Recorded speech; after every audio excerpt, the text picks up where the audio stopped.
चलिए, तो अभी हम लोग चेंज इन पोटेंशियल डिफरेंस देख रहे थे। तो अब हम लोग पावर निकालेंगे कि जो पावर लॉस होता है वो कितना होता है। और वो जो हम लोग इक्वेशन पढ़े थे V A minus V B is equal to, क्या पढ़े थे हम लोग? Change in potential difference. अच्छा ठीक है, तो change in potential difference V is equal to क्या था मेरा? आर आई था। ठीक है, तो इसी के हेल्प से हम लोग क्या करेंगे, अभी पावर निकालेंगे। देखते हैं कैसे इसे निकाला जाए। देखिए, मेरे पास एक रजिस्टर था, ठीक है, और इसको हम लोग क्या किए थे, एक बैटरी से कनेक्ट कर दिए थे। ये P आई Q, ये A और ये B, ठीक है, ये A B है और ये P Q है। ठीक है, अब हम लोग को जो करने का क्या है चेंज इन पोटेंशियल एनर्जी हम लोग को निकालने का है। ठीक है, तो चेंज इन पोटेंशियल एनर्जी जब हम लोग निकालेंगे तो वो हो जाता है चार्ज इनटू पोटेंशियल डिफरेंस। ये बात पता है कि नहीं पता है? चलिए हम लोग स्टार्ट करते हैं। पहले इसको लिखेंगे, पहले उस फिगर को बनाइएगा, पहले एक टॉपिक लिख लीजिएगा और निकालते हैं हम लोग power developed when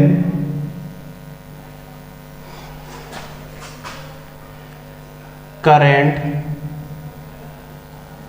pass through a register. ठीक है, तो सबसे पहले पावर डेवलप हमको निकालना है कि जब करंट जो है वो पास करता है रजिस्टर से करंट पास करेगा कि नहीं करेगा? करेगा। बैटरी जैसे ही कनेक्ट कर देंगे तो A से B करंट पास करना स्टार्ट हो जाएगा, करंट ऐसे जाना स्टार्ट हो जाएगा, P से Q की तरफ जा रहा है।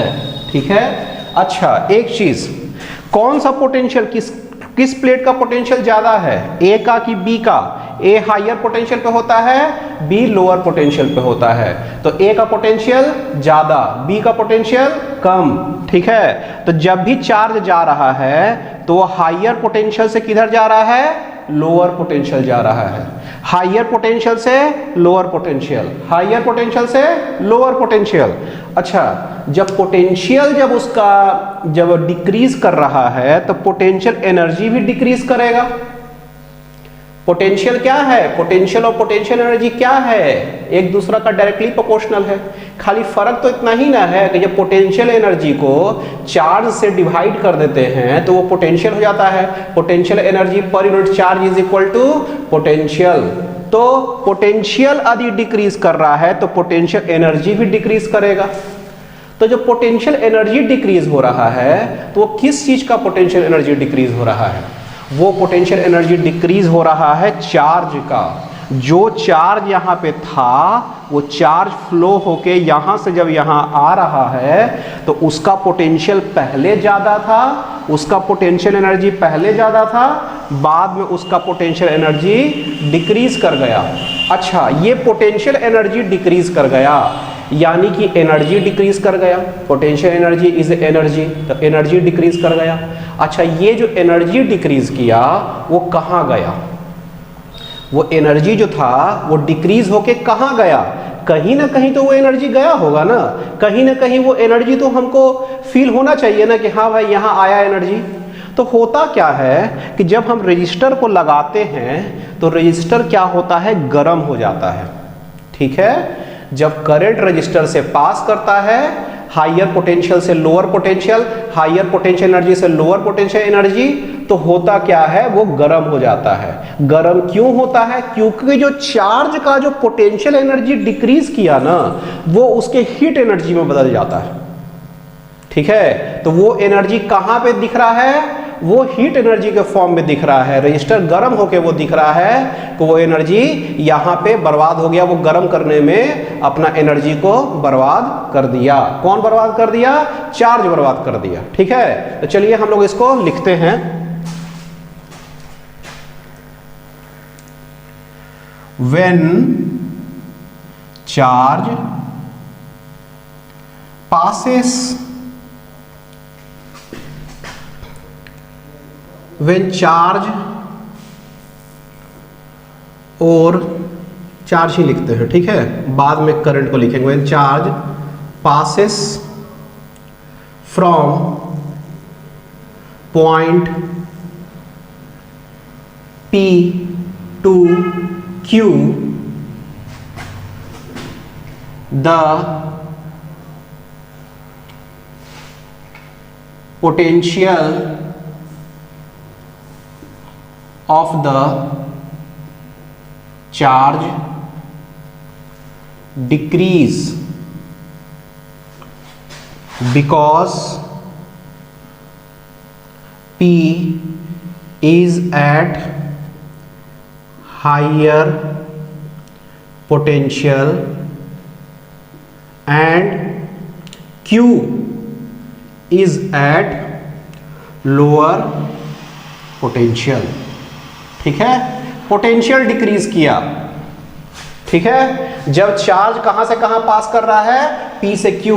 चार्ज किस फॉर्म में है, करंट के फॉर्म में। ठीक है, चार्ज पर टाइम क्या है, करंट है।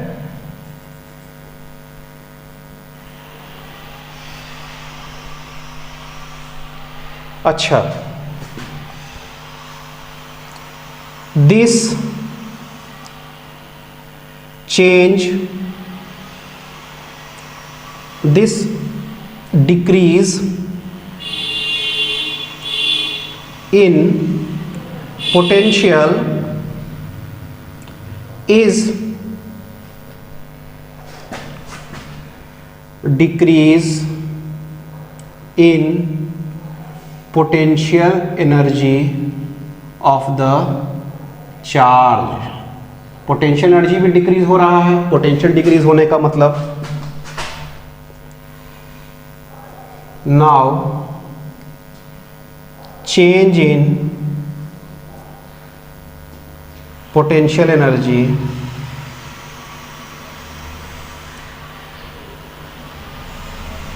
U is equal to Q into V,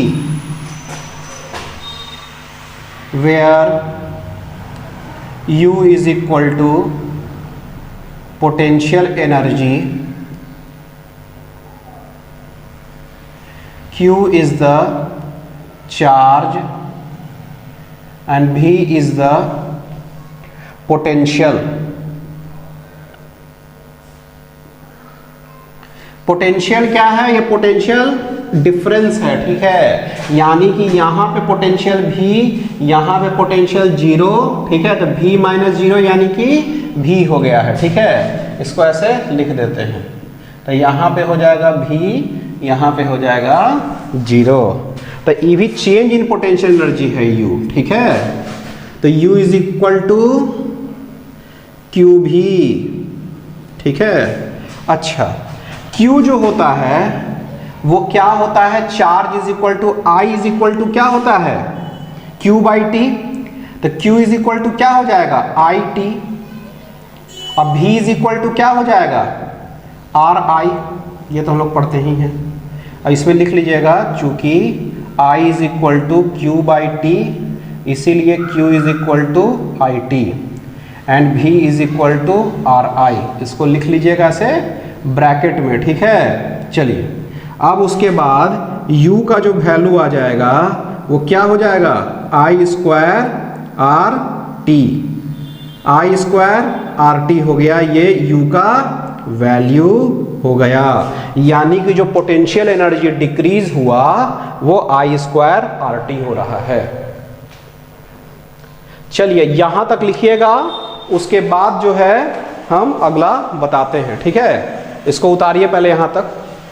this decrease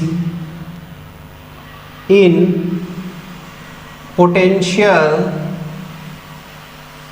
energy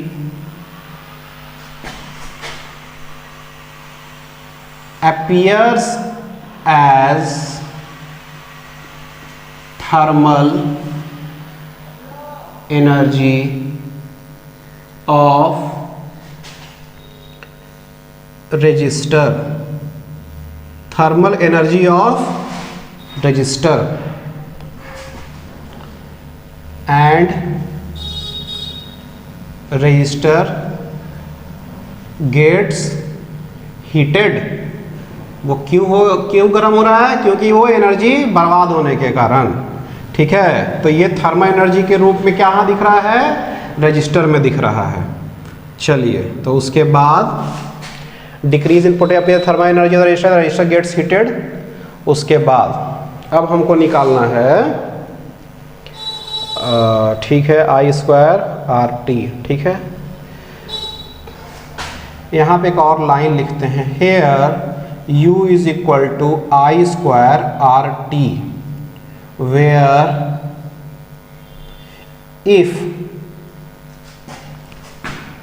time T of flow of current increases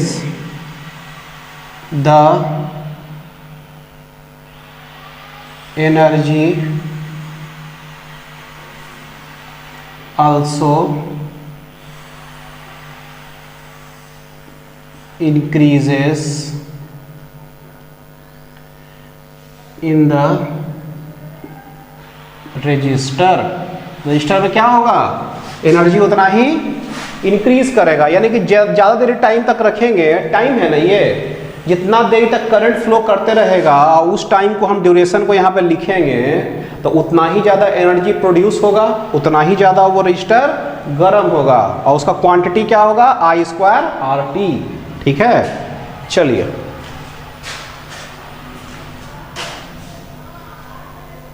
अब उसके बाद आगे देखते हैं।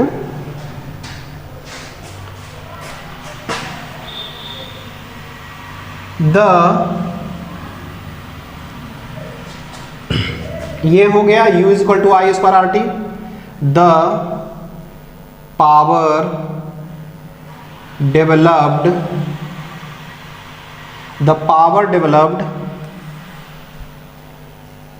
इन द register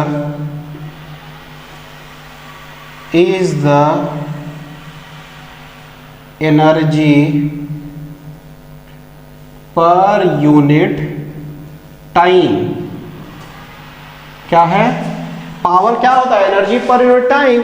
तो उस जो रजिस्टर में जो बोलेगा कि पावर कितना डेवलप हो रहा है, हीट एनर्जी वाला पावर, तो वो वाला पावर के लिए हम लोग क्या करेंगे?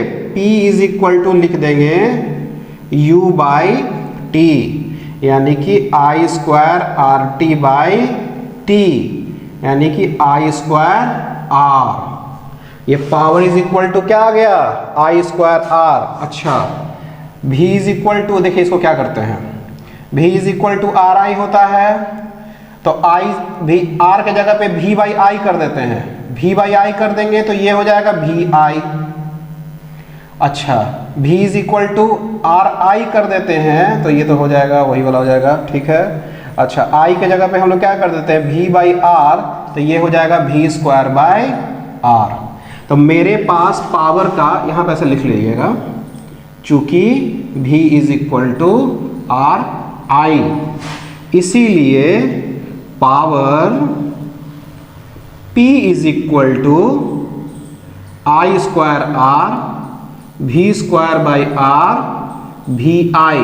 ठीक है,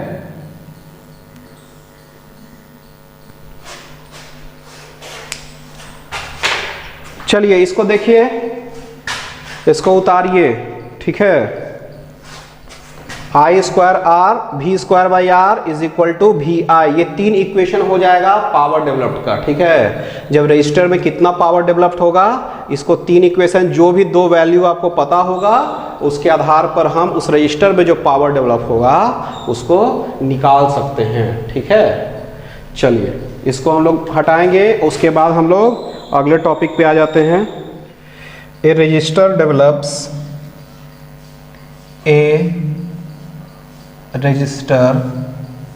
develops 400 joule of thermal energy, 400 joule of thermal energy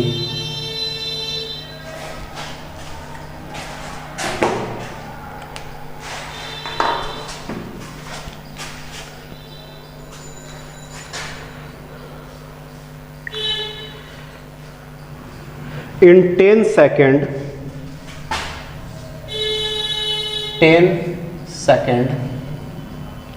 when a current of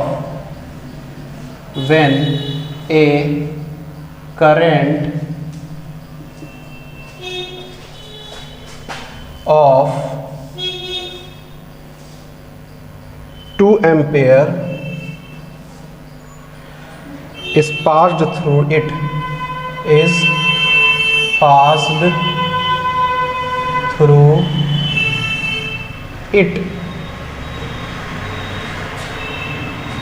A. Find its resistance.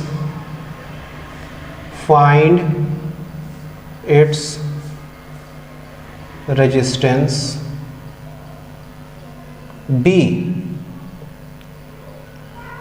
If the current is increased to 4 ampere, if the current is increased to 4 ampere, what will be the energy? What will be the energy developed in 10 seconds? Developed in 10 second. ठीक है, चलिए इसको देखिएगा क्या कह रहा है question. क्या कह रहा है क्वेश्चन?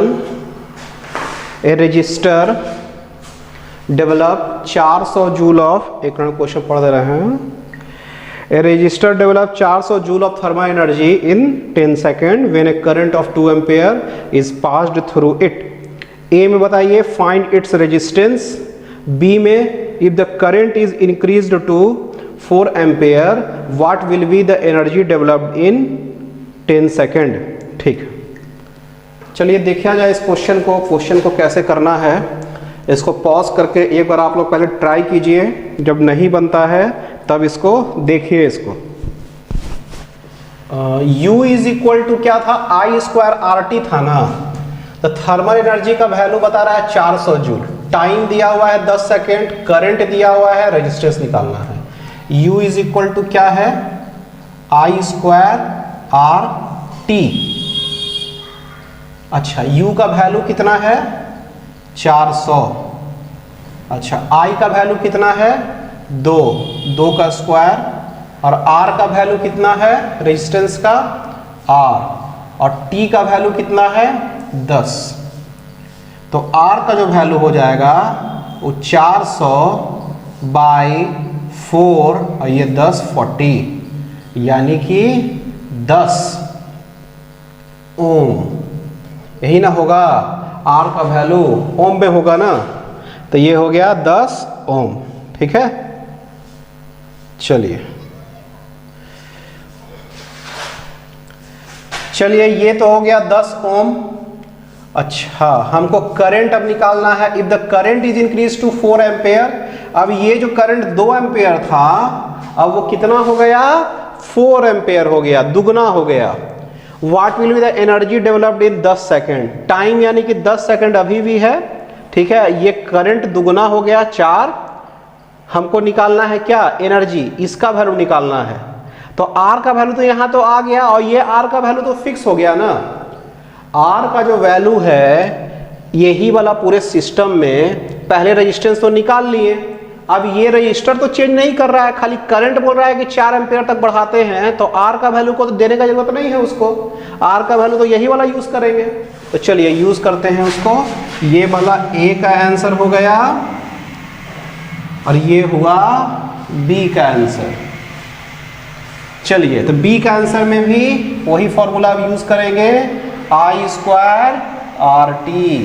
यूं ही तो निकालना है। आई का वैल्यू कितना है 4 का स्क्वायर, आर का वैल्यू कितना है 10 और टी का वैल्यू है 10। तो ये कितना हो जाएगा 1600 जूल।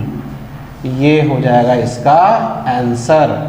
और ये हो गया था R इज इक्वल टू 10 ओम इसका answer.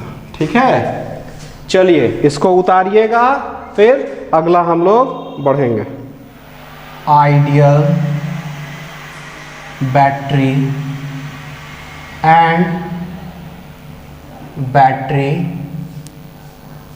With internal resistance.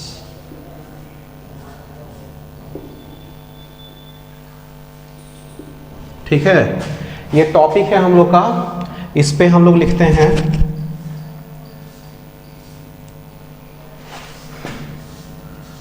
Ideal battery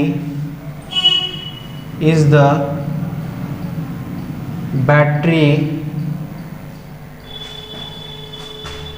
which does not get heated at all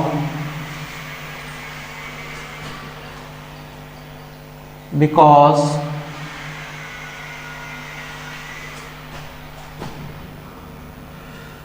work done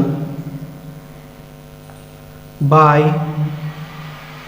battery force FB is equal to work done by battery force या EMF work done by EMF is equal to change in potential energy of the battery. मतलब इसमें क्या है ना कि ये perfect battery है, ideal battery है, क्योंकि इसमें जो भी चार्ज का जो फ्लो हो रहा है तो वो क्या हो रहा है कि जैसे बता रहे फिगर से आपको बताते हैं।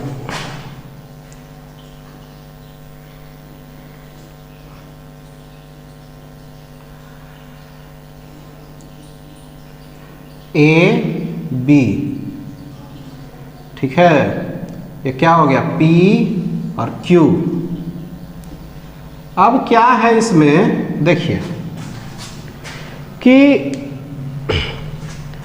जब बैटरी में जैसे मान लिया करंट ऐसे जा रहा है, ऐसे आ रहा है, तो चार्ज फिर यहां से यहां फ्लो कर रहा है। ठीक है, तो जो बैटरी फोर्स है या कहिए कि जो बैटरी का EMF है उसके कारण जो यहां से यहां जो चार्ज आ रहा है उसमें कुछ वर्क लग रहा है। बैटरी फोर्स जो यहां से यहां जो चार्ज को ला रहा है उसमें उसको कुछ वर्क लगेगा ना। हाँ, अच्छा, ये जो वर्क डन जो आपका है वो जो है इसके पोटेंशियल एनर्जी जो आपका है, जो चार्ज का जो पोटेंशियल एनर्जी जो चेंज हुआ है उसके बराबर होना चाहिए। समझ में आ रहा है बात? यानी कि जो भी वर्क किए, जो भी चार्ज को यहां से यहां तक लाने में जो भी हमको वर्क लगा वो उसका चार्ज का उसका एनर्जी में तब्दील हो जाना चाहिए। यदि ऐसा होता है चार्ज का एनर्जी में पूरा का पूरा वर्क डन तब्दील हो जाता है तो ये बैटरी गर्म नहीं होगा। ठीक है, देखिए ये है लोअर पोटेंशियल पे, ये है हायर पोटेंशियल पे। तो चार्ज जब यहां से यहां आएगा तो उसका पोटेंशियल तो इंक्रीज कर गया, पोटेंशियल इंक्रीज किया तो पोटेंशियल एनर्जी भी इंक्रीज किया। तो चार्ज का तो पोटेंशियल एनर्जी इंक्रीज कर रहा है यहां से यहां लाने में, यहां से यहां जब सही इसको खींच के बैटरी फोर्स के द्वारा लाया जाता है तो उसका पोटेंशियल तो इंक्रीज कर रहा है कि लोअर पोटेंशियल ये, हायर पोटेंशियल ये, तो लोअर से हायर पोटेंशियल लाएंगे तो इसका पोटेंशियल तो इंक्रीज किया, पोटेंशियल इंक्रीज किया तो पोटेंशियल एनर्जी इंक्रीज किया। ये जो पोटेंशियल एनर्जी इंक्रीज किया ये जो पोटेंशियल एनर्जी इंक्रीज किया वो कहां से आया, इसको कोई वर्क किया, और ये जो वर्क है वो पूरा का पूरा पोटेंशियल एनर्जी को इसका बढ़ाने में लगा दे, थोड़ा सा भी बर्बाद ना करे अपना एनर्जी को वर्क डन वाला, तो ये पूरा का पूरा एनर्जी यहां से यहां इसमें तब्दील होने में लग जाएगा। तब होगा क्या कि बैटरी गर्म नहीं होगा, बैटरी उस समय आइडियल बैटरी कहलाएगा। लेकिन कोई भी बैटरी आइडियल बैटरी नहीं होता है, कोई भी बैटरी आइडियल बैटरी नहीं होता है, वो थोड़ा सा गर्म होगा ही होगा। ठीक है, जब भी करंट पास करेगा वो थोड़ा थोड़ा होगा ही होगा गर्म। तो होगा क्या कि जब हम चार्ज को यहां से यहां लाएं बैटरी फोर्स के हेल्प से, तो इसका पोटेंशियल एनर्जी तो इंक्रीज करेगा, लेकिन हमको वर्क डन ज्यादा लगाना पड़ेगा। वर्क डन ज्यादा लगाएंगे ना तो कुछ एनर्जी को क्या करेगा, बर्बाद करेगा, और बाकी एनर्जी को उसका पोटेंशियल एनर्जी में इंक्रीज करने में लगा देगा। समझ में आ रहा है बात? यानी कि वर्क डन जो होगा हमेशा क्या होगा, ज्यादा होगा। ठीक है, वर्क डन ज्यादा होगा, तो इसी कारण से क्या होगा, उसको पोटेंशियल एनर्जी को वो बढ़ा पाएगा। थोड़ा सा जो एनर्जी जो होगा, जो डिफरेंस जो दोनों के बीच का एनर्जी का होगा, वही क्या करेगा, बैटरी को गर्म होने में लग जाएगा। ठीक है, इसको और क्लियर समझना है तो समझ जाइए। जैसे मान लीजिए कि एक ठो रफ सरफेस पे कोई ब्लॉक रखा हुआ है, तो हमको यहाँ से यहाँ तक डिस्टेंस में ले जाने में, मान लिया यहाँ से यहाँ तक इसको ले जाते हैं d डिस्टेंस में फोर्स F से, हाँ, तो force into displacement work done है। हाँ, यहाँ से यहाँ तक ले जाएंगे, लेकिन यहाँ से यहाँ तक आप ले जाइएगा और इतना एनर्जी लगाइएगा F इंटू डी, तो ये यहाँ से यहाँ तक नहीं आ पाएगा। भले इसको वर्क डन यहाँ से यहाँ तक ले जाने में इतना ही लगेगा, लेकिन ये इतना वर्क डन में नहीं होगा, आपको ज़्यादा एनर्जी लगाना पड़ेगा। ज़्यादा एनर्जी लगाएंगे तब जाके ये यहाँ से यहाँ आएगा, जबकि जरूरत इसको कितना ही था, इतना। तो वो क्यों होता है ऐसा, काहे कि इसको एक्स्ट्रा वर्क भी लगाना पड़ता है, इसको फ्रिक्शन को खत्म करके, फ्रिक्शन भी तो है इसके और इसके सरफेस के बीच में, तो उसके कारण भी आपको एक फोर्स इधर से भी रहता है। तो वो फोर्स के कारण क्या होता है, उसके लिए अलग हमको एनर्जी देना पड़ेगा, तब जाके ये आपका क्या होगा, खिसक पाएगा यहाँ से यहाँ तक। ठीक है, चलिए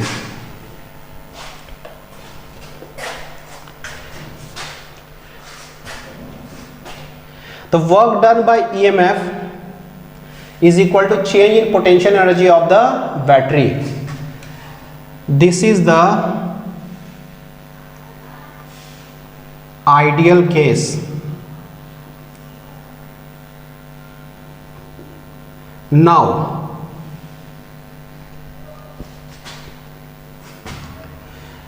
work done by EMF is equal to work done by EMF is equal to क्या हो जाएगा, चार्ज इंटू इसका क्या हो जाएगा, चार्ज इंटू EMF। EMF क्या है, दोनों के बीच का पोटेंशियल डिफरेंस है ना। तो ये जो EMF है, ये वर्क डन बाय EMF, मतलब ये समझिएगा ना, ये वर्क डन बाय EMF, ये पोटेंशियल, इसको work done by battery force ही समझिए। Work done by battery force जो हम लोग लिखे थे, नहीं तो कंफ्यूजन ना हो। Work done by battery force FB, work done by battery force FB, ठीक है, is equal to charge into EMF of the battery. ठीक है, अच्छा, चार्ज कितना है, Q इंटू E। ठीक है, और Q का वैल्यू IT इंटू E। ये बात समझ में आ रहा है कि इतना वर्क डन लगाना पड़ेगा बैटरी फोर्स को। ठीक है, ये इतना लगाया है बैटरी फोर्स। ठीक है, ये कितना लगाया है, चार्ज को EMF तक इसको क्या करना है, EMF ऑफ द बैटरी जो है उससे हम मल्टीप्लाई करेंगे तो ये इसका क्या हो जाएगा, ये क्या निकल जाएगा आपका, work done by battery force. ठीक है। अच्छा, change in potential energy, change in potential energy is equal to क्या हो जाएगा, change in potential energy equal to charge into potential difference. और चार्ज क्या है, Q इंटू भी, और Q का वैल्यू क्या है, IT इंटू भी। ठीक है, यही हमको करना पड़ेगा। ठीक है, इसको यहां तक उतारिए, उसके बाद फिर हम लोग अगला उतारते हैं। ठीक है, ये work done by battery force. हाँ, तो इसको चेंज इन क्या, इसको इंक्रीज इन लिख सकते हैं हम लोग, इंक्रीज इन पोटेंशियल एनर्जी इसको लिख सकते हैं। ठीक है, तो जो भी वर्क डन जो किए वो क्या हुआ, इंक्रीज इन पोटेंशियल एनर्जी में वो बदल गया। ठीक है, नाउ फॉर आइडियल बैटरी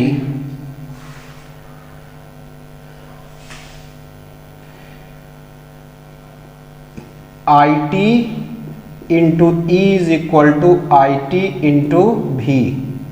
तो E इज इक्वल टू क्या हो गया, भी। ठीक है, E इज इक्वल टू क्या हो गया, भी। E इज इक्वल टू भी।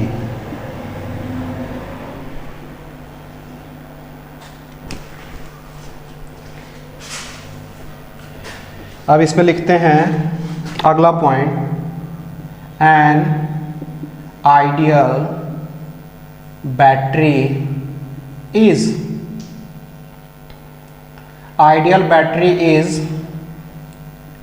represented as, ठीक है, where longer line at higher potential and smaller line at lower potential। ठीक है, चलिए इसको यहां तक उतारा जाए, उसके बाद हम लोग अब आगे देखेंगे। ठीक है, चलिए हम लोग अभी तक आइडियल बैटरी देख चुके हैं, अब हम लोग देखेंगे नॉन आइडियल बैटरी। ठीक है, हम लोग लिखते हैं no battery can be ideal battery. ठीक है, कोई भी बैटरी क्या हो सकता है, आइडियल बैटरी नहीं हो सकता है। The battery always consists of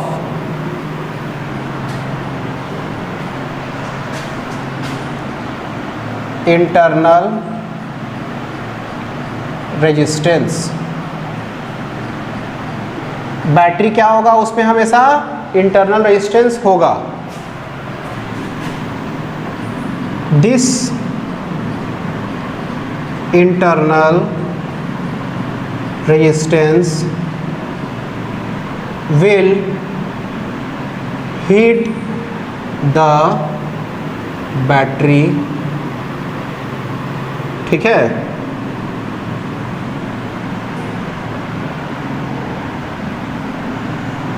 the battery with internal resistance is represented as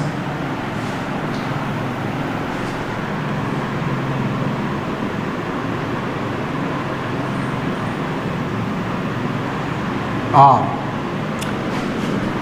where R is equal to internal resistance of the battery. ठीक है, चलिए इसको यहाँ तक लिख दिए हैं हम लोग, इसको देखिएगा अच्छे से। चलिए अब देखते हैं हम लोग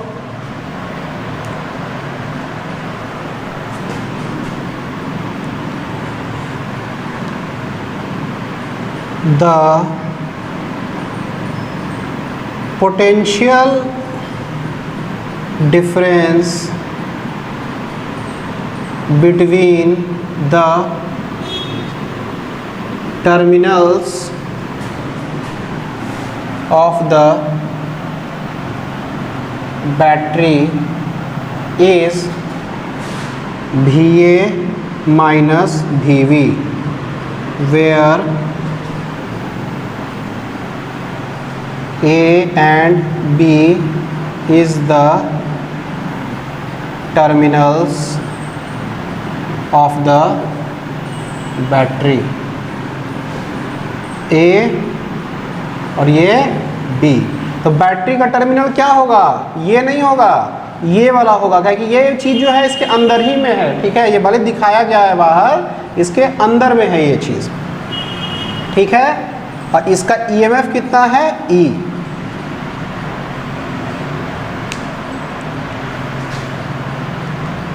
हेयर यहाँ लिखते हैं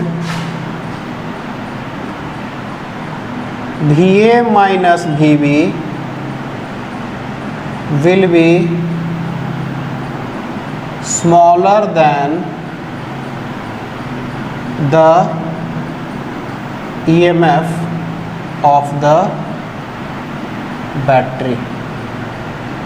वहाँ पे पोटेंशियल डिफरेंस और EMF क्या हो रहा था, बराबर हो जा रहा था। ठीक है, लेकिन यहाँ पे जो पोटेंशियल डिफरेंस क्या हो जाएगा, EMF से छोटा हो जाएगा। ठीक है,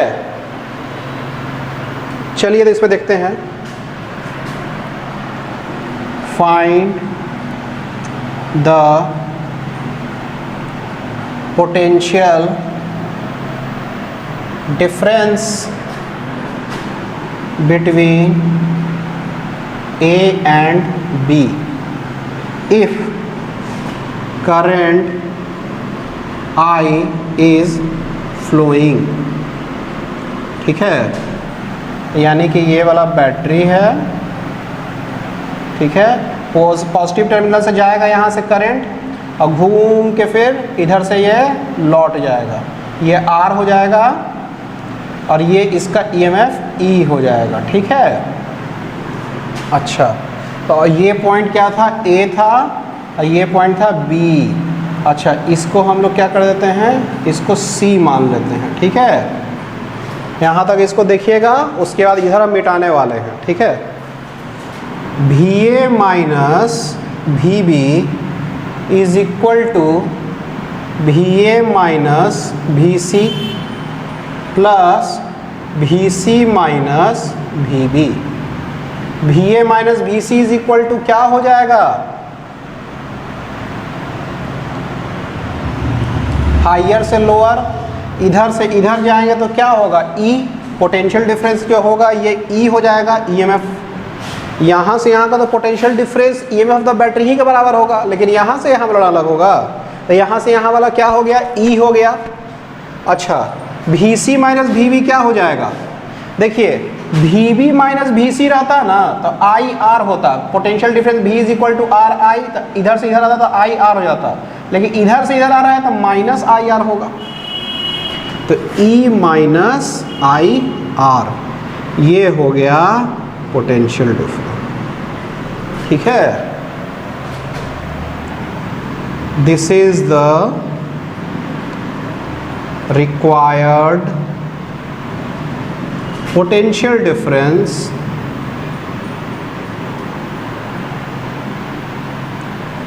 of the battery with internal resistance R। ठीक है, चलिए, तो कैसे पोटेंशियल डिफरेंस निकाले हैं वो आप लोगों को समझ में आ चुका है। अब हम लोग आगे देखेंगे, ठीक है। चलिए अब अगले टॉपिक की तरफ हम लोग आ जाएंगे। एक क्वेश्चन बनाना चाहें तो बना लीजिए, छोटा सा है, बस इससे रिलेटेड एक छोटा सा सवाल। ए battery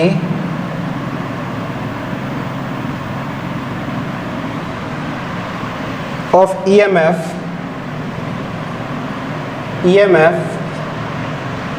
2 volt and internal resistance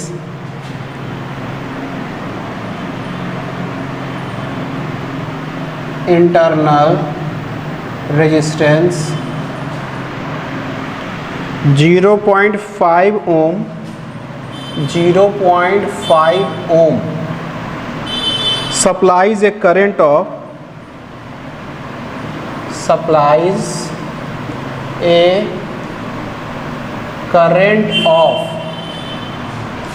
कितना 100 milli ampere. Find the potential difference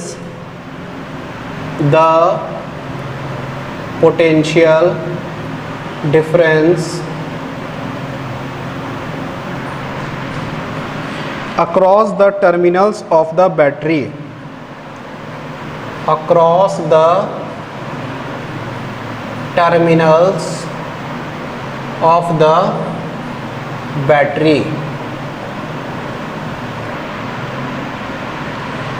and B में the thermal energy developed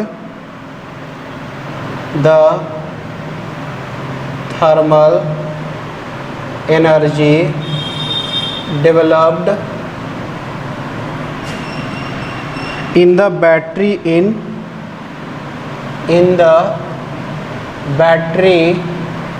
in 10 second. ठीक है,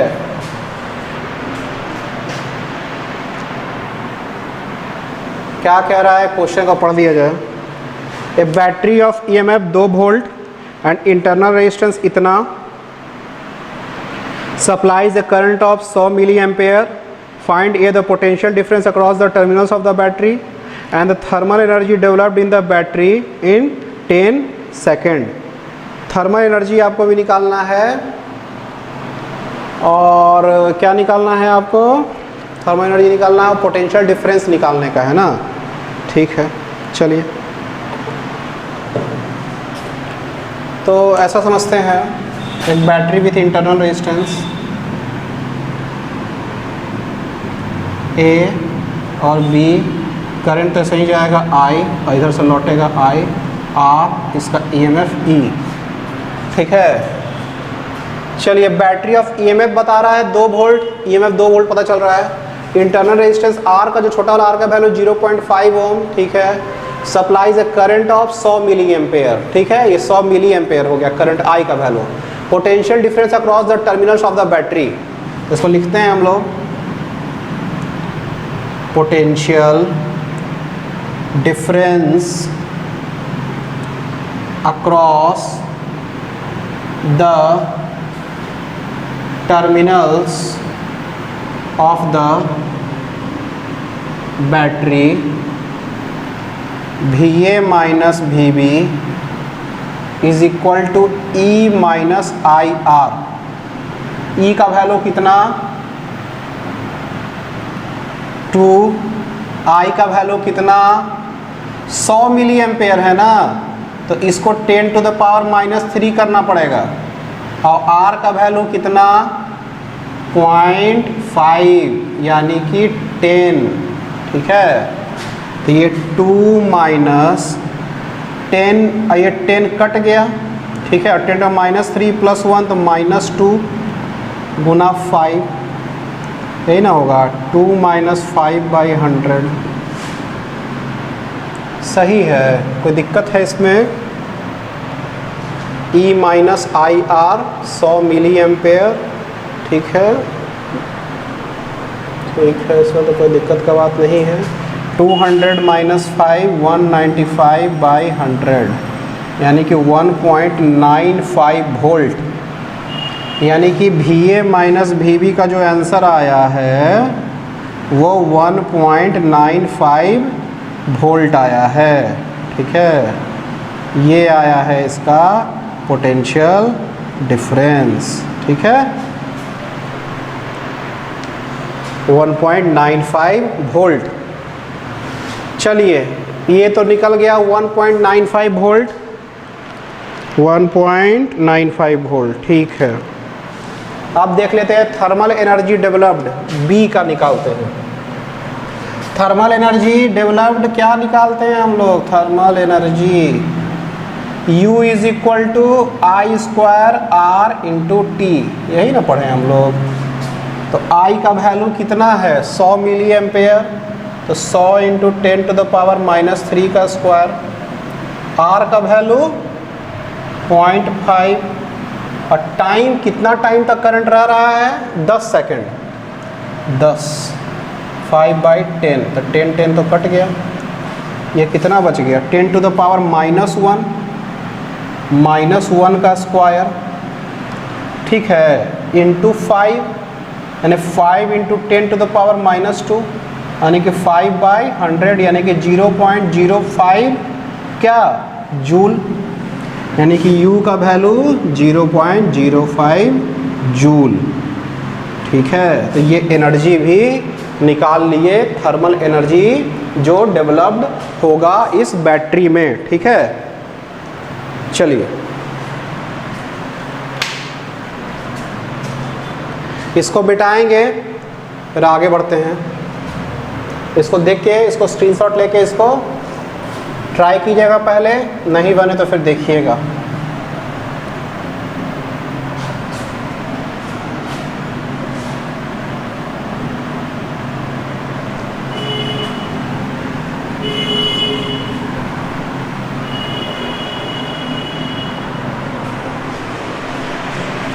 चलिए,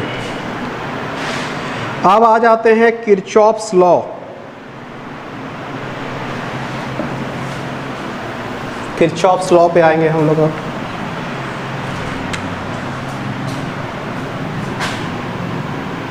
किरचॉफ्स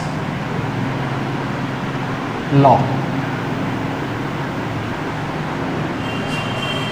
ठीक है, किरचॉफ्स लॉ में जो सबसे पहले जो आएंगे हम लोग, junction law.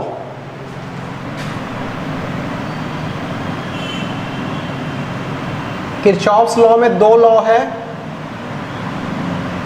In Kirchhoff's there is 2 loss. पहला जंक्शन लॉ, दूसरा जंक्शन थोड़ा पहचाना हुआ शब्द है नहीं?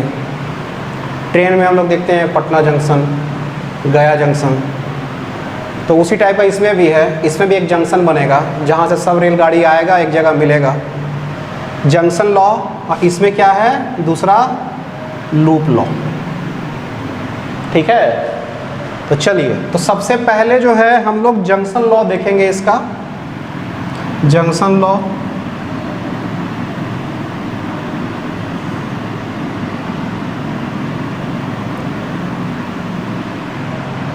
तो इसमें हम लोग लिखते हैं according to Kirchhoff's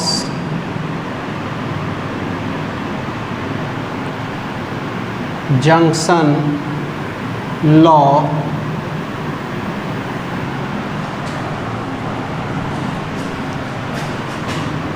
sum of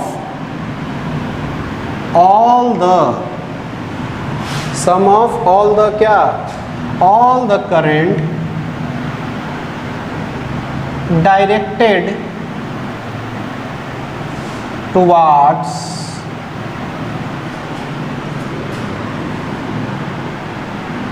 a point in a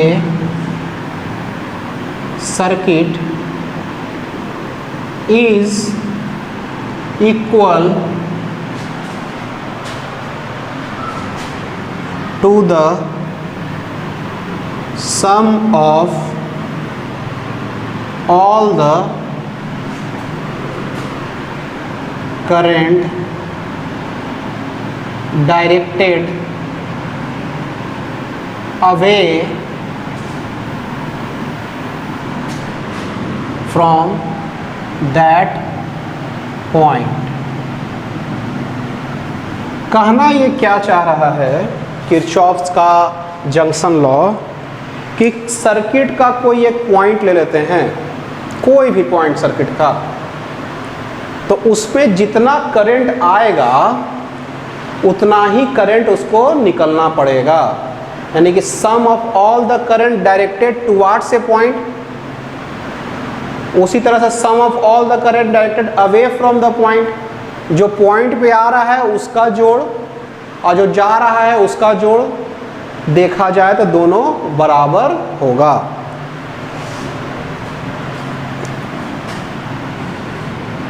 चलिए तो इसमें देखते हैं, एक पॉइंट ले लिया जाए,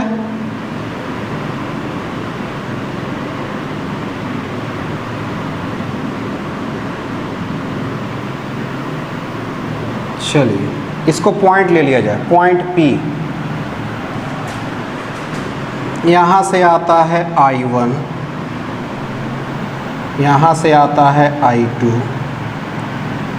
यहाँ से निकलता है I3, यहाँ से निकलता है I4। सो क्या होना चाहिए, I1 प्लस P पॉइंट पे I1 और I2 से करंट पहुँच रहा है और I3 I4 यहाँ से निकल रहा है। जो करंट यहाँ से आएगा वही यहाँ से आएगा, इसमें कोई कन्फ्यूज़न नहीं ना है। तो ये जितना करंट यहाँ पहुँचेगा I1 I2 उतना ही करंट निकल जाएगा। So I1 plus I2 is equal to I3 plus I4। ये हो गया किरचॉफ्स का जंक्शन लॉ। इसको थोड़ा सा मिटाएंगे हम ऊपर, फिर उसके बाद लिखेंगे, इधर ही लिखते हैं अभी। इसमें एक पॉइंट लिखते हैं, if current coming at A point is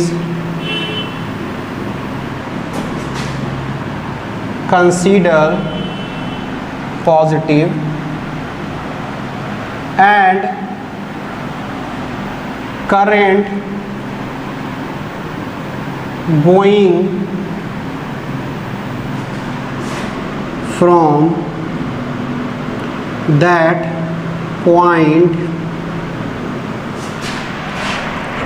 point is considered negative,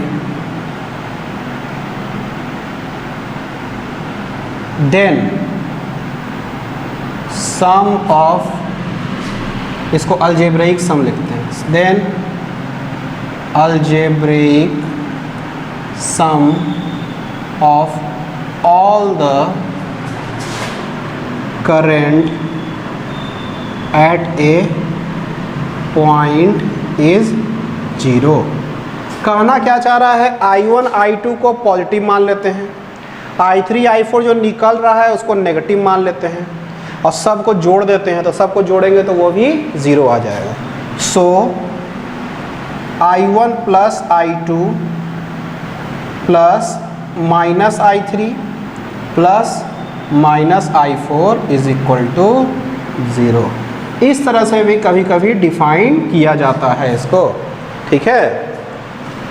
some of all the current is 0, उसमें हम लोग क्या कंसीडर कर रहे हैं, I1 I2 को पॉजिटिव मानेंगे जो आ रहा है और जाने वाला को नेगेटिव मानेंगे, तो sum of the all the current 0 भी हम लोग ऐसे कर सकते हैं, इसमें कोई दिक्कत का बात नहीं है, ठीक है।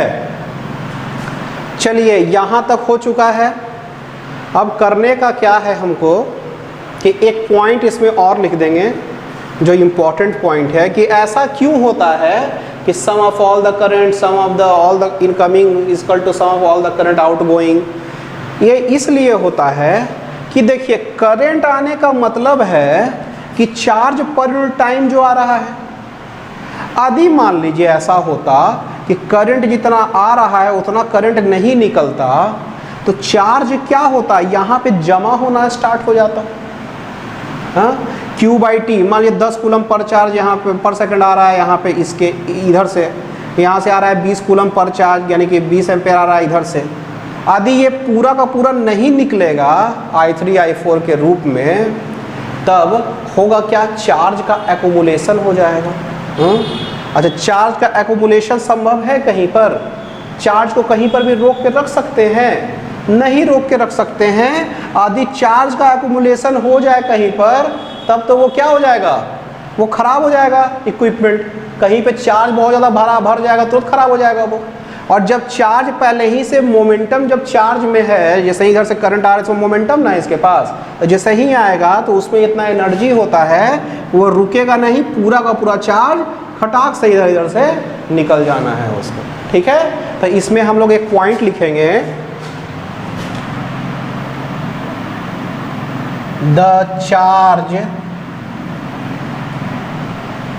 कैन नॉट बी accumulated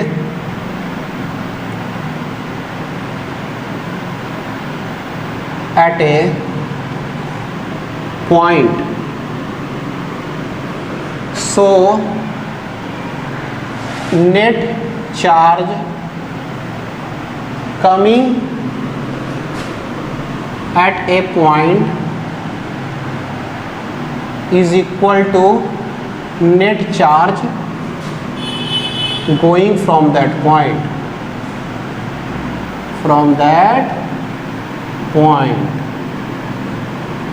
ठीक है, ऐसा होगा। यानी कि जितना चार्ज आएगा उतना चार्ज निकलेगा। ठीक है, चलिए इसको लिख लीजिएगा। अब उसके बाद हम लोग किरचॉफ्स का लूप लॉ पे आ जाएंगे। ठीक है, और एक डायग्राम बनाएंगे, वो डायग्राम से आप लोग को समझ में आएगा। चलिए इसको देख लीजिएगा, स्क्रीनशॉट लीजिएगा, उसके बाद आगे बढ़ेंगे हम लोग। अब चलिए loop law.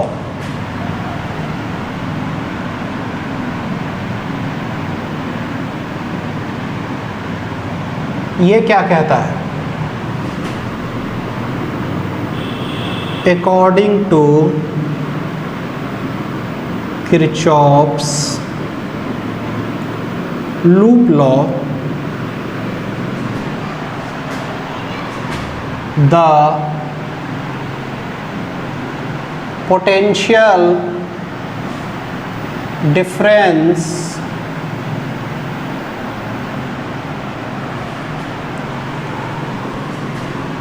of a closed loop in a, इसको the sum of the potential difference, the sum of the, according to Kirchhoff's loop law, the sum of the potential difference in a closed loop in any circuit will add up to 0। यानी कि sum of all the potential difference in a close loop in a circuit will be 0। Potential difference का जो जोड़ जो होगा वो क्या होगा, 0 होगा। Hair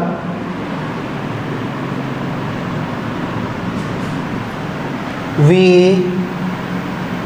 need to know that starting and ending point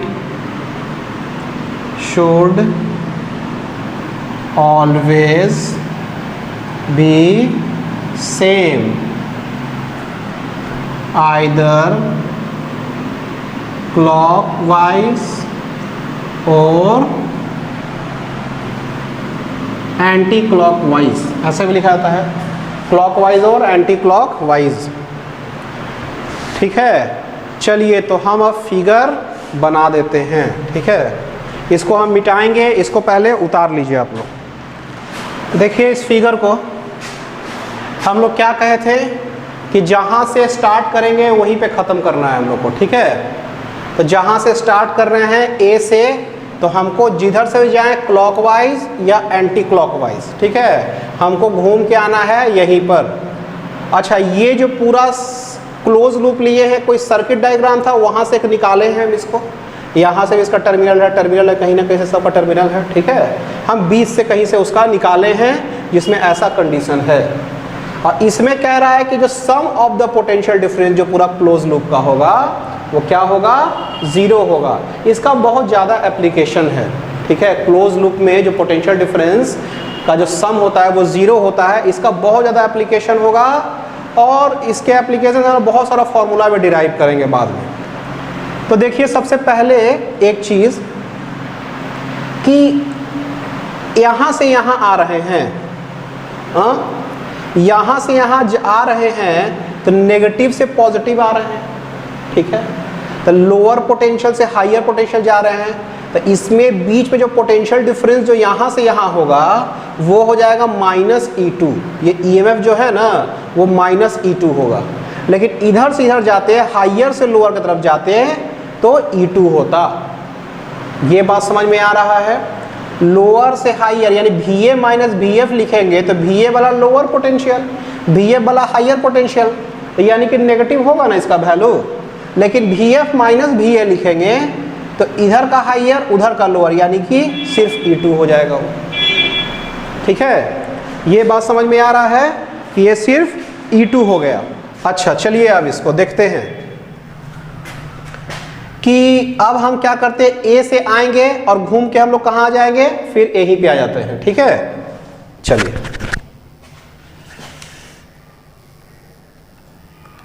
अब देखिए, नाउ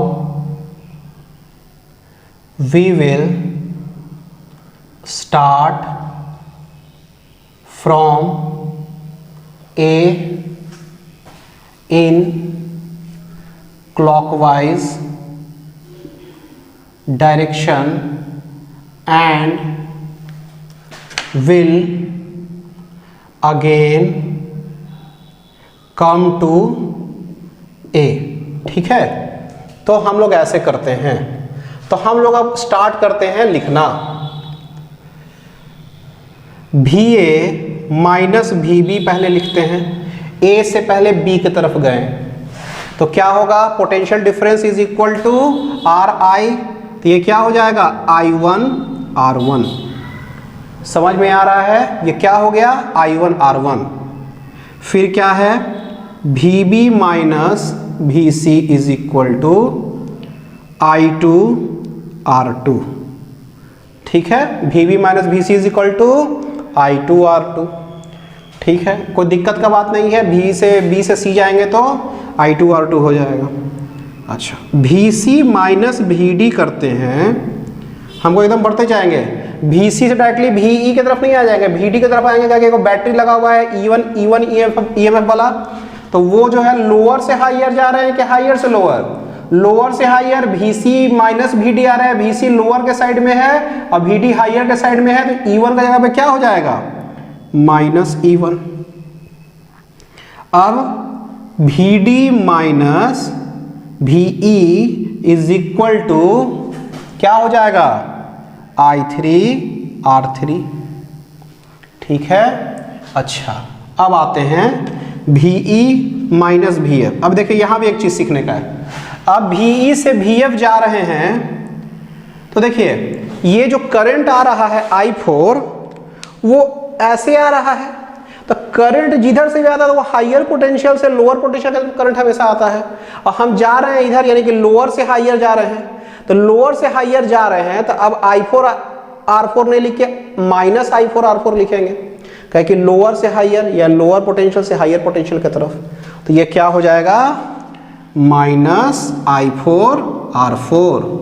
अच्छा, अब उसके बाद VF माइनस VA जब लिख देंगे तो वो क्या हो जाएगा E2। समझ में आ रहा है बात? VF माइनस VA क्या हो गया E2 का, कि हायर से लोअर है। ठीक है, अब देखिए इसका कहानी, ये दिख रहा होगा यहां तक। तो देखिए इसका सम जो बोले वो क्या होगा 0 होगा। तो ऐसे भी देखिए VB कट गया, VC कटा, VD VE VF कट गया, अब VA और VA लास्ट वाला कट गया। तो ये क्या हो गया 0। और इधर वाला जोड़ के क्या आया निकाला जाए, I1R1 plus I2R2 minus E1 plus I3R3 minus I4R4। समझ में आ रहा है? यानी कि sum of the potential difference जो है ये इज इक्वल टू क्या आ रहा है 0 आ रहा है। तो इसको लिख देते हैं, इसीलिए I1R1 I2R2 minus E1 plus I3R3 minus I4R4 is equal to 0। ठीक है, ये आ गया आपका पोटेंशियल डिफरेंस।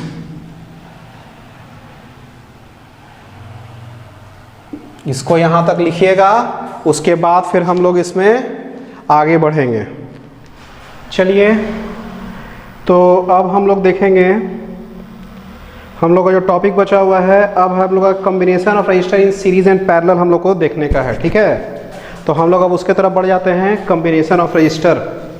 ठीक है, चलिए, combination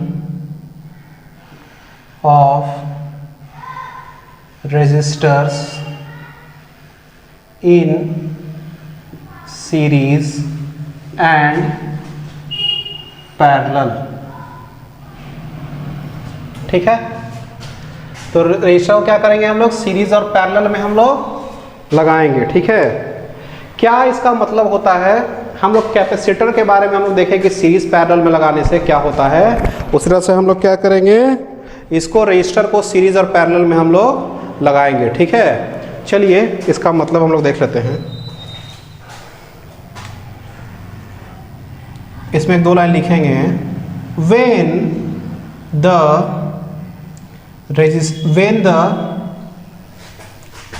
several resistors is combined to form a single register.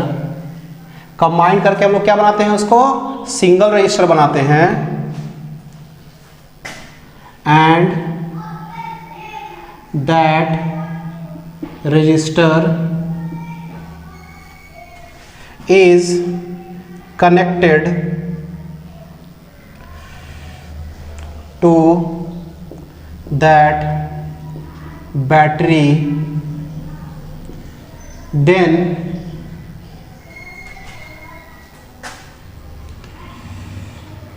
it will that single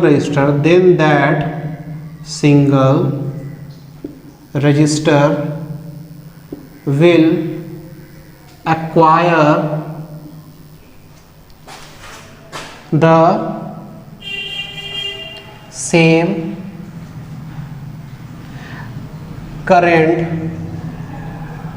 from the battery.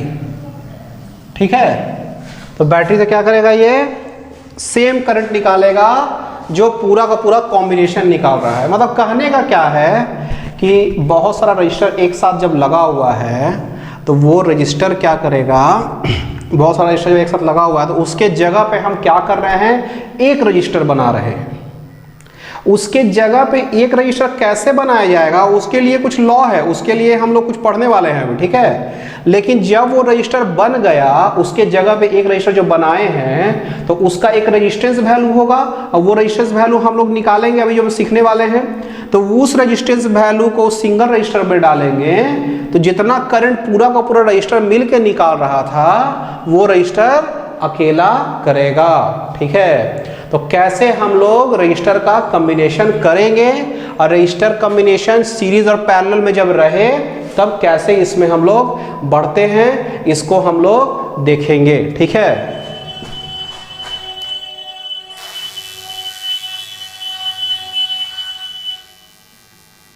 ठीक है, तो इसमें जो है then we will apply formula V is equal to R I. वही फिर V is equal to R I apply करेंगे। V is equal to R equivalent I लिख देते हैं, R equivalent I, where R equivalent is the equivalent resistance of the combination of resistor, ठीक है। Equivalent resistance क्या कर रहे हैं, कॉम्बिनेशन ऑफ रजिस्टर का निकाल रहे हैं। ये बात समझ में आ रहा है, इसको अच्छे से देख लीजिए, उसके बाद हम लोग आगे बढ़ते हैं। चलिए, पहला combination of register in series, series combination करते हैं तो, ठीक है। चलिए, तो इसमें हम लोग क्या करेंगे,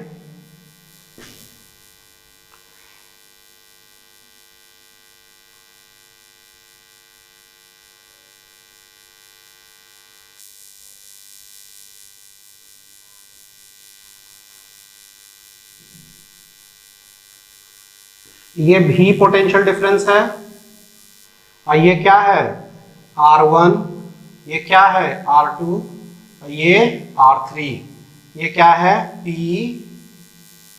Q A B, ठीक है। तो तीन रजिस्टर को अभी हम लोग सीरीज में लगाए हैं, ठीक है। इसमें करंट आई जाएगा, तो ऐसे भी आई जाएगा, यहाँ गलती की, उधर फिगर बनाना था, ठीक, उधर हम कर देते हैं थोड़ा सा।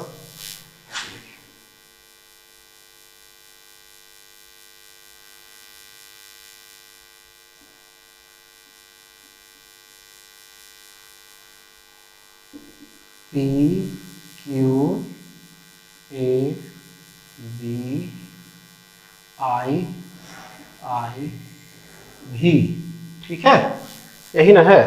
चलिए,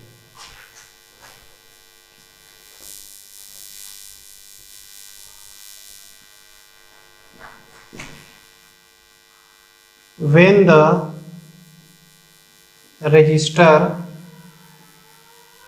are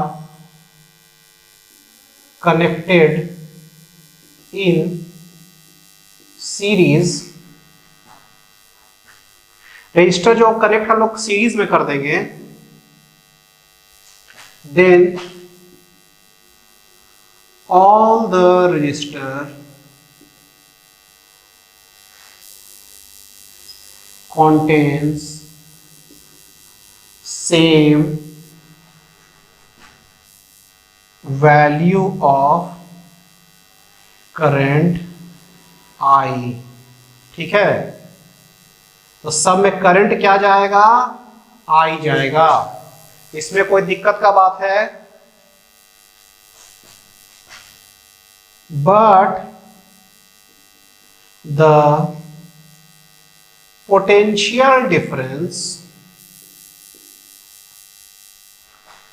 will be different for all the register, potential difference क्या हो जाएगा, रजिस्टर का सबका डिफरेंट होगा। इसका पोटेंशियल डिफरेंस अलग Vp माइनस Va, इसका Va माइनस Vb, इसका Vb माइनस Vq, सबका पोटेंशियल डिफरेंस अलग अलग है कि नहीं है। लेकिन जो करंट का जो वैल्यू है I का वैल्यू वो सब के लिए क्या है, सेम है। ये बात समझ में आ रहा है, ठीक है। पोटेंशियल डिफरेंस अलग अलग, करंट सेम, इसमें इसमें सीरीज में, ठीक है।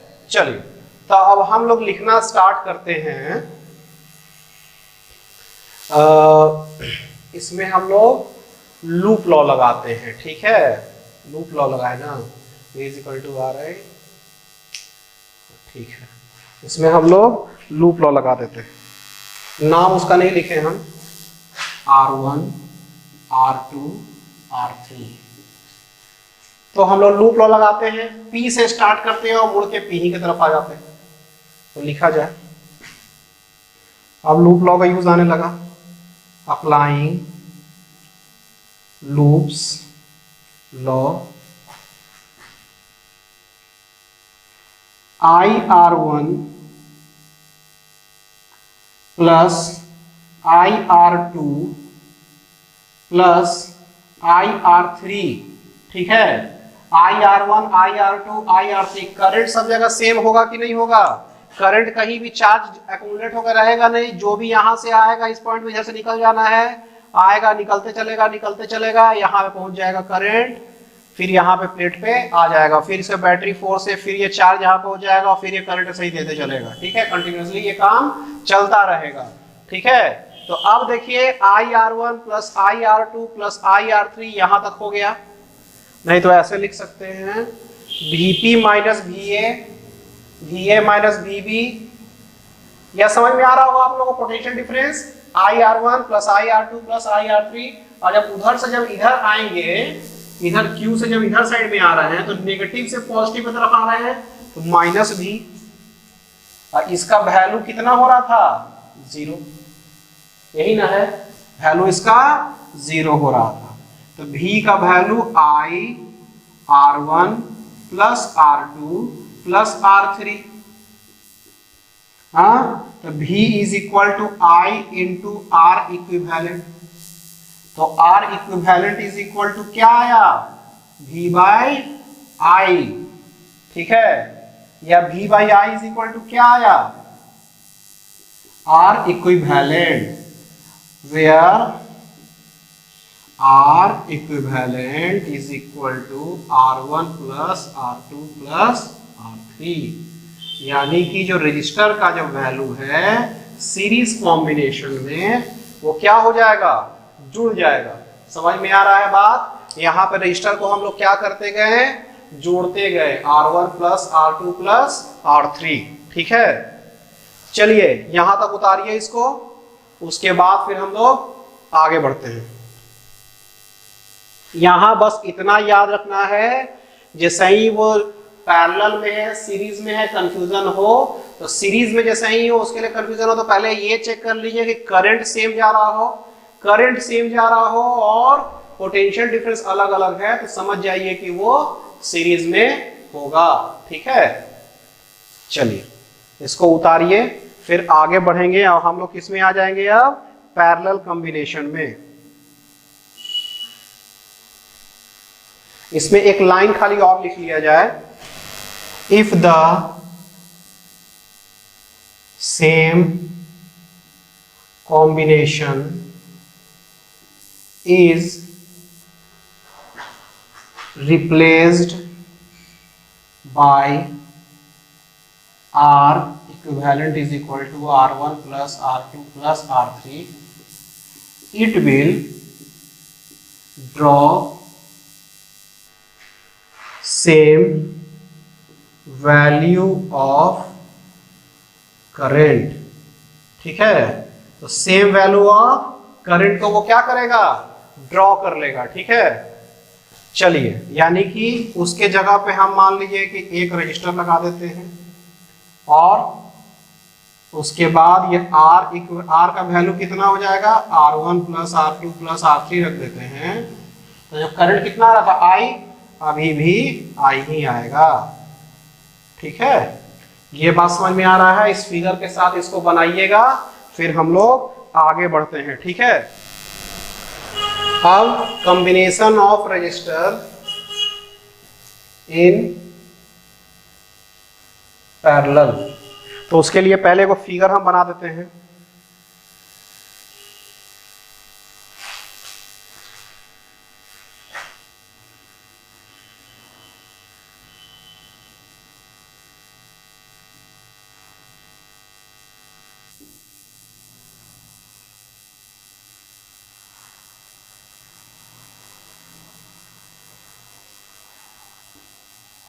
P N R1 R2 R3, current यहां से I जा रहा है, तो इसमें I1 I2 और I3 में टूट जाएगा। चलिए इस फिगर को बनाइए, इसके नीचे उसके बाद हम लोग इसमें लिखेंगे। ठीक है,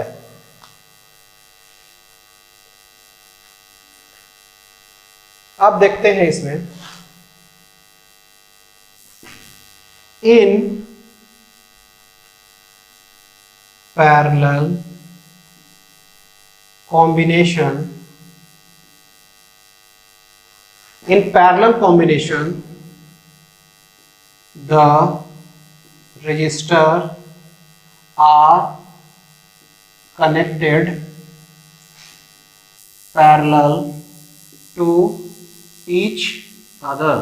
रजिस्टर क्या है, पैरेलल ही कनेक्टेड है। ठीक है, पैरेलल टू ईच अदर है। ठीक है, इन parallel combination the potential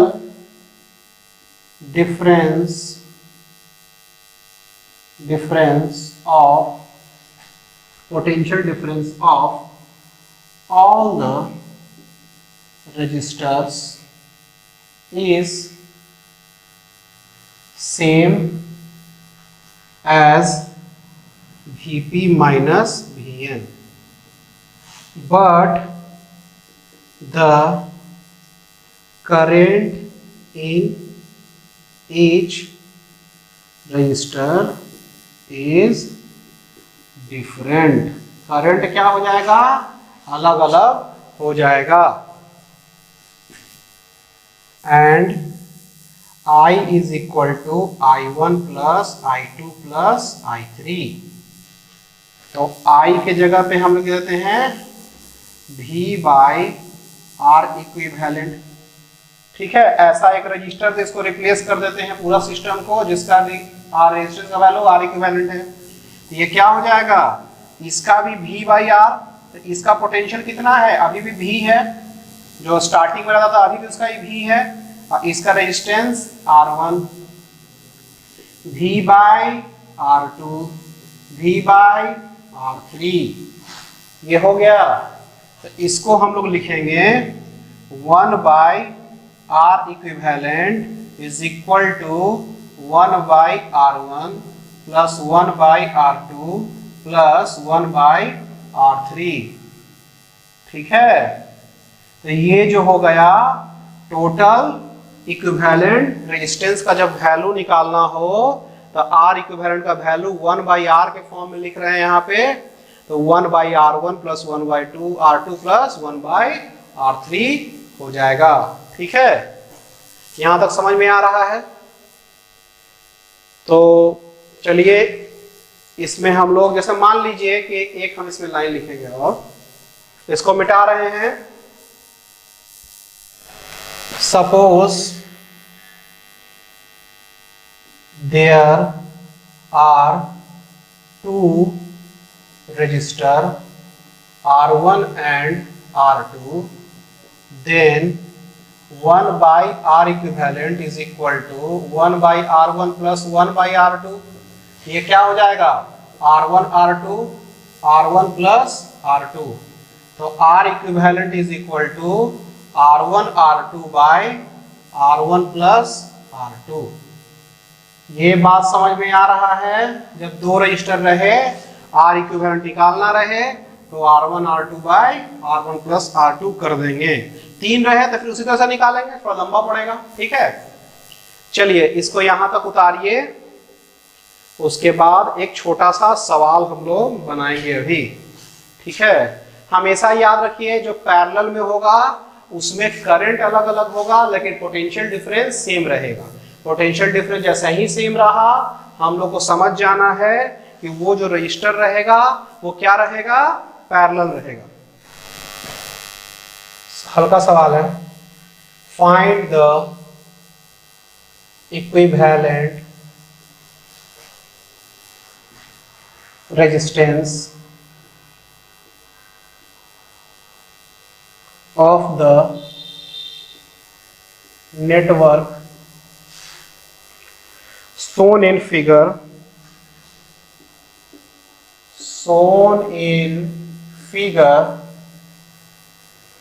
between the points A and B, between A and B। ठीक है, चलिए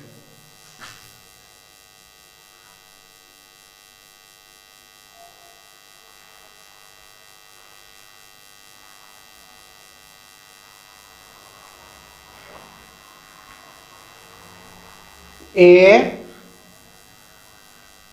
B C, ये कितना हो गया, 10 ओम 30 ओम 10 ओम। चलिए कहीं तो ओम आया फिजिक्सी में, 30 ओम, तो ये कितना है 2.5 ओम, 2.5 ओम। ठीक है, चलिए तो इसमें हमको क्या करने का है, इक्विवेलेंट रेजिस्टेंस निकालने का है। तो कैसे निकाला जाए इक्विवेलेंट रेजिस्टेंस, दो है तो VA माइनस, अच्छा इसका जो रेजिस्टेंस निकालेंगे 1/R equivalent is equal to, इसको R1 लिखिए, इसको R2 लिखने की जरूरत नहीं है, वो समझाने के लिए लिख रहे हैं हम। तो 1/R1 प्लस 1/R2, हाँ तो ये क्या हो जाएगा, R इक्विवेलेंट का वैल्यू पता ही है, दो रहे तब R1 R2 bye R1 plus R2। R1 R2 का वैल्यू 10 गुना 30 और R1 प्लस R2 का 10 प्लस 30। ठीक है, तब तो 300 ये हो गया बाई 40, ये क्या हो गया 0 0 कटा, 4 7 28, 4 5 27.5 ओम। R इक्विवेलेंट का वैल्यू कितना आया 7.5 ओम। ठीक है, तो सब का नहीं आया अभी VA माइनस VC के बीच में जो है, इसके बीच में जो R इक्विवेलेंट का वैल्यू 7.5 ओम आया। अब हो गया मेरे पास कॉम्बिनेशन 7.5 ओम और ये कितना हो गया 2.5 ओम। अभी भी ये है और B है। अब हम लोग निकालेंगे R equivalent is R total लिख देते हैं। अब तो ये क्या हो जाएगा 7.5 ओम प्लस 2.5 ओम, यानी कि 10 ओम R टोटल का वैल्यू। ठीक है, 10 ओम इसका वैल्यू हो गया। चलिए R total is equal to 7.5 plus 2.5 is equal to R total is equal to 10 ओम।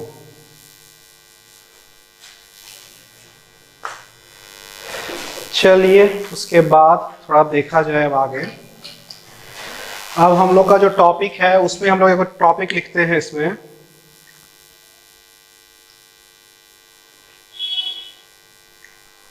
लिखते हैं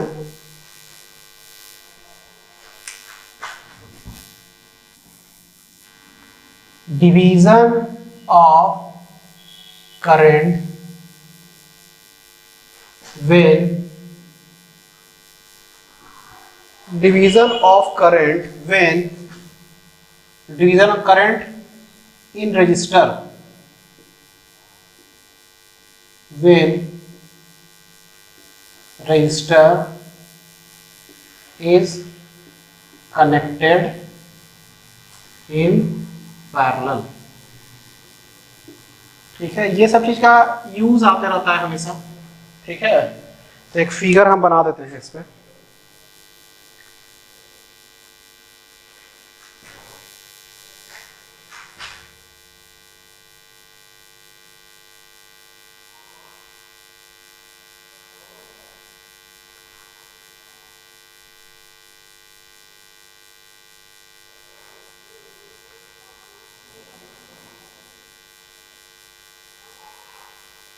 A B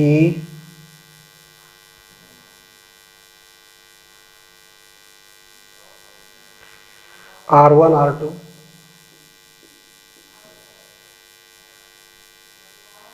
I1 I2 A और B। ठीक है, चलिए इसमें देखा जाए कि डिवीजन ऑफ करंट कैसे करते हैं।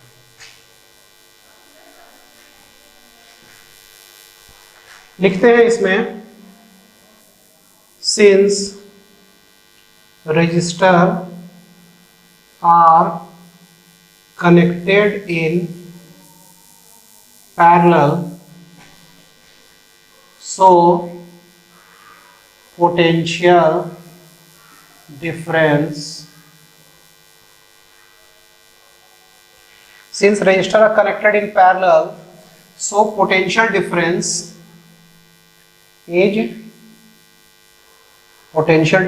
is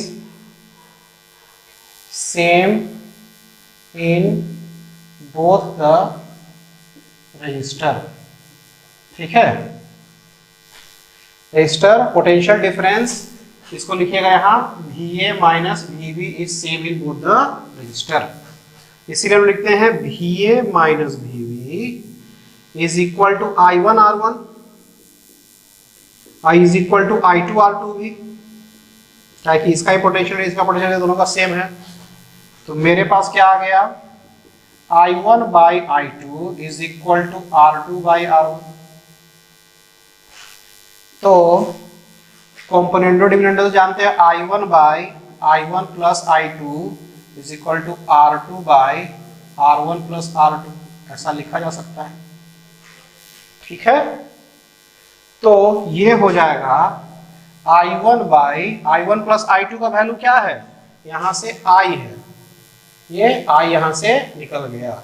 I is equal to क्या हो जाएगा, I1 प्लस I2, तो ये हो गया I is equal to R2 by R1 plus R2।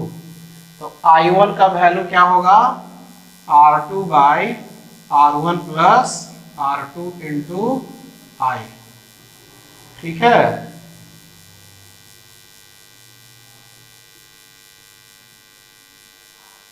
यहां तक सही है, R2 by R1 plus R2 into I हो गया। ठीक है, तो इस तरह से हम लोग करंट को डिवाइड कर सकते हैं, यानी कि I1 आपको निकालना है तो हमको ये करंट पता होना चाहिए और R2 और R1 का वैल्यू पता होना चाहिए। ठीक है, वैसा हम लोग करेंगे तो हम लोग क्या कर सकते हैं, I1 का वैल्यू निकाल सकते हैं।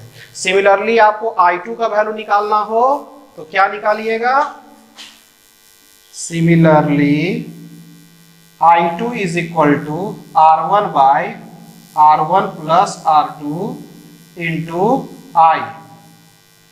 ठीक है,